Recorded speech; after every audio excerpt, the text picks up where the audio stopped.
Ер нь бол энэ төсөв мөнгөний бодлого бол маш чухал. Тийм учраас энэ төсвөө цаг хугацаанд батлах асуудал бол маш чухал байгаа.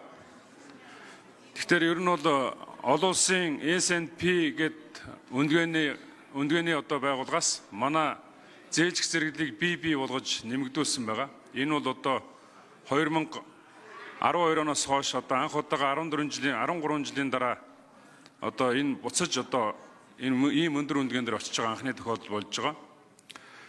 Тэгэхээр энэ бол одоо олон улсын хөрөнгө оруулагчдын итгэлийг бол маш их татдаг. Дээрээс нь одоо хардаг ийм одоо үнэлгээ байгаа. Moody's гэсэн бас өнгөрсөн сард бас тодорхой хэмжээгээр B2-оос B1 лөө одоо шилжүүлсэн байна.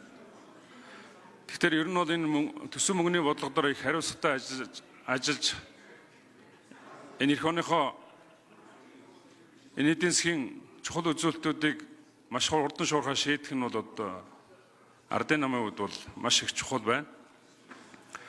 Саяхан хүртэл одоо Трамп ерөнхийлөгч холбооны нөөцийн банкны захирал Жеромиг дуудаад за ингээ 250 мянган ажлын байрыг бий болгохын тулд 2 пунктаар одоо бодлогын хүүг буулга гэсэн. Гэтэл одоо Жером Паул та 250 мянган хүний эрх ашигыг одоо ажлын байрын асуудал ярьж байгаа бол би 300 сая хүний амьдралын асуудлыг шийднэ гэж хэлээд одоо гараад явж байгаа шишээтэй. Тийм учраас энэ төсөв мөнгөний бодлого чинь маш чухал шүү. Энэ та бүхэн энэ цаг хугацаанд өдөөс өмнө энэ асуудлаа хэлцээд өдөөс хойш бид нар энэ асуудлаа ярихгүй бол 15-ны дотор төсвөө баталж чадахгүй шүү гэдгийг хэлье. За 14 цаг хүртэл